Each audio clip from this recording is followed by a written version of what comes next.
ನಮಸ್ತೆ ಎಲ್ರಿಗೂ. First time video start ಮಾಡ್ಬೇಕು ಅಂದ್ಕೊಂಡಿದ್ದೀನಿ. ಅದು ಶಾರ್ಟ್ಸ್ ವೀಡಿಯೋಸ್ ಆಗಿರ್ಬೋದು, ಲಾಂಗ್ ವೀಡಿಯೋಸ್ ಆಗಿರ್ಬೋದು. ನಾನು ಫಸ್ಟಿಂದನೂ ಯೂಟ್ಯೂಬಲ್ಲಿ ಹಾಕ್ತಾನೇ ಇದ್ದೀನಿ. ಅಂದರೆ ಕಾರ್ಟೂನ್ ಆಗಲಿ, ಈ ಕುಕ್ಕಿಂಗ್ ವೀಡಿಯೋಸ್ ಎಲ್ಲ ತುಂಬ ಹಾಕಿದ್ದೀನಿ. ಬಟ್ ಯಾವುದಕ್ಕೂ ವ್ಯೂಸ್ ಹೋಗ್ತಾ ಇರಲಿಲ್ಲ. ತುಂಬ ಬೇಜಾರಾಗ್ತಿತ್ತು. 100 ವೀಡಿಯೋಸ್ ಮಾಡಿದ್ರೆ ಒಂದು 20-30 ಸಬ್ಸ್ಕ್ರೈಬರ್ಸ್ ಬರ್ತಾಯಿತ್ತು. ಇದುವರೆಗೂ ಸ್ಟಿಲ್ ನನಗೆ ಸಬ್ಸ್ಕ್ರೈಬರ್ಸ್ ಬಂದು 87 ಮೆಂಬರ್ಸ್ ಆಗಿದ್ದಾರೆ. ಅಂದರೆ ನಾನು ಅಷ್ಟು ವೀಡಿಯೋ ಹಾಕಿ ನನಗಿಷ್ಟೇ ಸಬ್ಸ್ಕ್ರೈಬರ್ಸ್ ಅಂದರೆ ತುಂಬ ಬೇಜಾರಾಗತ್ತಲ್ವ.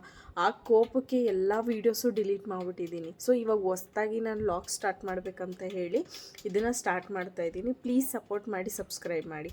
Thank you. ನಂಬ್ತಿರೋ ಇಲ್ವೋ, ಇವಾಗ ಟೈಮ್ ಎಷ್ಟು ಅಂತ ನಾನು ತೋರಿಸ್ತೀನಿ. ಏನಕ್ಕೆ ಅಂತಂದರೆ ಮಧ್ಯಾಹ್ನ 3:15 ಏನೋ ಆಗಿದೆ ಅಷ್ಟೇ. ಬಟ್ ಫುಲ್ಲು ಕತ್ತಲಿದೆ ಹೊರಗಡೆ. ಅಂದರೆ ಫುಲ್ ಮೋಡ ಆಗಿದೆ. ಮನೆಯಲ್ಲಿ ಲೈಟ್ ಹಾಕಿದ್ರೇ ಕಾಣಿಸೋದು, ಇಲ್ಲಾಂದರೆ ಕಾಣಿಸಲ್ಲ. ಯಾಕಂದರೆ ತೋರಿಸ್ತೀನಿ, ಒಂದು ನಿಮಿಷ ಇರಿ. ಹಾಗೆ ನೋಡಿ, ಕಾಣಿಸ್ತಿರ್ಬೋದು ನಿಮ್ಗೆ ಟೈಮು. ಇಲ್ಲಿ 3:25 ಆಗಿದೆ. ಬಟ್ ಫುಲ್ ಹೊರಗಡೆ ಕತ್ತಲಿದೆ. ಹೆಂಗಿದೆ ಅಂತ ತೋರಿಸ್ತೀನಿ ಬನ್ನಿ.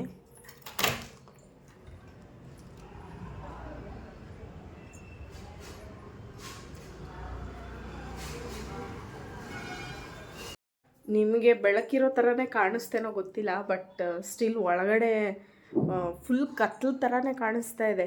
ಲೈಟ್ ಇಲ್ಲದೆ ಇರೋಕ್ಕೆ ಆಗಲ್ಲ. ಅಂದರೆ ನಾರ್ಮಲಾಗಿ ನಮ್ಮ ಮನೆಗೆ ಬೆಳಕಷ್ಟು ಬರೋದಿಲ್ಲ ಬಿಸಿಲಿದ್ರೂ. ಬಟ್ ಏನಂದರೆ ಅಷ್ಟೋ ಇಷ್ಟು ಕಾಣಿಸುತ್ತೆ. ಬಟ್ ಇವಾಗಿರೋ ಇದಕ್ಕೆ ಸ್ವಲ್ಪ 1% ಬೆಳಕು ಬರುತ್ತೆ ಇಲ್ಲ. ಲೈಟ್ ಹಾಕಿದ್ರೆ ಅಷ್ಟೇ ಕಾಣಿಸ್ತಾ ಇದೆ. ಸೊ ನಾನು ಇವತ್ತು ಅಡುಗೆಗೆ ಏನು ಮಾಡಿದ್ದೀನಿ ಅಂತ ಹೇಳ್ತೀನಿ ಬನ್ನಿ. ನೋಡಿ, ವೈಟ್ ರೈಸ್ ಮಾಡಿದ್ದೀನಿ. ಈ ಕಡೆ ಚಿಕನ್ ಮಾಡಿದ್ದೀನಿ. ಚಿಕನ್ನು ಗೀ ರೋಸ್ಟ್ ಅಂತ ಹೇಳಿ ಮಾಡಿದ್ದೀನಿ. ತುಂಬ ಚೆನ್ನಾಗಿ ಬಂದಿದೆ. ನಮ್ಮ ಮನೆಯವ್ರು ಇನ್ನೂ ಬಂದಿಲ್ಲ. ಬಂದ ತಕ್ಷಣ ಊಟ ಹಾಕ್ಕೊಟ್ಟು ಹೆಂಗಿದೆ ಅಂತ ಕೇಳಿಬಿಟ್ಟು ನಾನು ನಿಮಗೆ ಹೇಳ್ತೀನಿ. ನೀವು ನಂಬ್ತಿರೋ ಇಲ್ವೋ, ಸೀರಿಯಸ್ಲಿ ನಾನು ಬೆಳಗ್ಗೆ ಆಫೀಸ್ಗೆ ಹೋಗಬೇಕು 9:30ಗೆ. 9:30ಗೆ ಹೊರಡೋಕ್ಕೂ ಮುಂಚೆ ಮನೇಲಿ ಎಲ್ಲ ಕೆಲಸ ಮಾಡಿ ಇದರಲ್ಲೂ ನಾನು ವೀಡಿಯೋ ಮಾಡ್ತಾಯಿದ್ದೆ. ಕುಕ್ಕಿಂಗ್ ವೀಡಿಯೋಸ್ ಮಾಡಿಬಿಟ್ಟು ಹಾಕೋಣ, ಏನಾದರೂ ಒಂದು ವ್ಯೂಸ್ ಹೋಗುತ್ತೆ, ಏನೋ ಒಂದು ಹೆಲ್ಪ್ ಆಗುತ್ತೆ ನಮಗೆ ಅನ್ನೋ ಕಾರಣಕ್ಕೆ.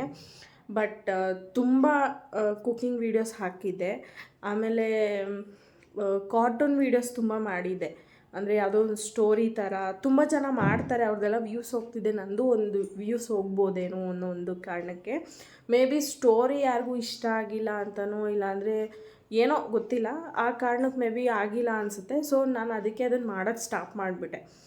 ಅಂದರೆ ಇಷ್ಟ ಆಗ್ತಿಲ್ಲ ಜನಕ್ಕೆ, ಬೇಡ ಮಾಡೋದು. ಸೊ ನಾನು ನಾರ್ಮಲಾಗಿ ವ್ಲಾಗೇ ಮಾಡೋಕ್ಕೆ ಸ್ಟಾರ್ಟ್ ಮಾಡೋಣ. ತುಂಬ ಜನ ವ್ಲಾಗ್ ಮಾಡ್ತಾರೆ, ಅದರಿಂದನೇ ಎಷ್ಟೋ ಜನ ದುಡಿತಿದ್ದಾರೆ ಕೂಡ.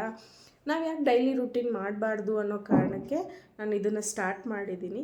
ದಯವಿಟ್ಟು ನನಗೆ ಸಪೋರ್ಟ್ ಮಾಡಿ, ಪ್ಲೀಸ್ ಸಬ್ಸ್ಕ್ರೈಬ್ ಮಾಡಿ. ನಾನು ಅಷ್ಟೇ ಕೇಳ್ಕೊಡೋದು. ನೀವೆಷ್ಟು ಸಪೋರ್ಟ್ ಮಾಡ್ತೀರಾ ನನಗೆ ಅಷ್ಟು ಖುಷಿ ಆಗುತ್ತೆ ಕೂಡ. ಮತ್ತು ನಾನು ಲಾಂಗ್ ವೀಡಿಯೋಸ್ ಮಾಡೋದಕ್ಕೆ ಹೆಲ್ಪ್ ಆಗುತ್ತೆ. ಇವಾಗ ನಾನು ಫಸ್ಟ್ ಟೈಮ್ ವೀಡಿಯೋ ಮಾಡ್ತಿರೋದ್ರಿಂದ ಸ್ವಲ್ಪ ನರ್ವಸ್ ಆಗಿದ್ದೀನಿ. ಹೆಂಗೆ ಮಾಡಬೇಕಂತ ಗೊತ್ತಿಲ್ಲ, ಸೀರಿಯಸ್ಲಿ ಗೊತ್ತಿಲ್ಲ. ಸ್ವಲ್ಪ ಬೇಜಾರಾಗ್ತಿದೆ. ಅಂದರೆ ಇದು ಹೆಂಗೆ ತೊಗೊಳ್ತಾರೆ ಜನ ಅಂತ. ಅದು ಯಾಕಂದರೆ ಅದು ಯಾವುದೂ ಅಕ್ಸೆಪ್ಟ್ ಮಾಡ್ಕೊಳ್ಲಿಲ್ಲ. ಇದನ್ನೇನಾದರೂ ಮಾಡ್ಕೋಬೋದು ಅನ್ನೋದೊಂದು ನಂಬಿಕೆಯಿಂದ ನಾನು ಸ್ಟಾರ್ಟ್ ಮಾಡಿದ್ದೀನಿ. ಸೊ ಪ್ಲೀಸ್ ಸಬ್ಸ್ಕ್ರೈಬ್ ಮಾಡಿ, ನನಗೆ ಏನು ಹೇಳ್ತಾರೆ, ಸಪೋರ್ಟ್ ಮಾಡಿ. ನಾನು ಅಷ್ಟೇ ಕೇಳ್ಕೊಳ್ಳೋದು. ಪ್ರತಿಯೊಂದೂ ನಾನು ವೀಡಿಯೋ ಮಾಡಿ ಹಾಕ್ತೀನಿ. ನಮ್ಮ ಮನೇಲಿ ಡೈಲಿ ರೂಟೀನ್ ಏನಿರುತ್ತೆ, ನಾವು ಯಾವ ಟೈಮಿಗೆ ಆಫೀಸ್ಗೆ ಹೋಗ್ತೀವಿ, ಯಾವ ಟೈಮಿಂದ ಬರ್ತೀವಿ, ಏನು ಮಾಡ್ತೀವಿ, ಪ್ರತಿಯೊಂದೂ ನಾನು ನಿಮಗೆ ಅಪ್ಡೇಟ್ ಮಾಡ್ತೀನಿ. ಬಟ್ ನನಗೆ ಏನಂದರೆ ವ್ಯೂಸ್ ಹೋದರೆ ಒಂದು ಖುಷಿ ಇರುತ್ತಲ್ವ ಲಾಂಗ್ ವೀಡಿಯೋಸ್ ಮಾಡಿ ಹಾಕೋದಕ್ಕೆ. ಆ ಕಾರಣಕ್ಕೆ ಕೇಳ್ತಾ ಇದ್ದೀನಿ. ಪ್ಲೀಸ್ ಸಪೋರ್ಟ್ ಮಾಡಿ, ಸಬ್ಸ್ಕ್ರೈಬ್ ಮಾಡಿ, ಅಷ್ಟೇ ಕೇಳ್ಕೊಳ್ಳೋದು. ನಾನು ಇನ್ಮೇಲೆ ವ್ಲಾಗ್ನ ಸ್ಟಾರ್ಟ್ ಮಾಡ್ತೀನಿ. ನಿಮ್ಮ ಸಪೋರ್ಟ್ ಯಾವ ರೀತಿ ಇರುತ್ತೆ, ನಾನು ಆ ಥರ ವ್ಲಾಗ್ನ ಸ್ಟಾರ್ಟ್ ಮಾಡ್ತೀನಿ. Thank you so much. Please subscribe my channel.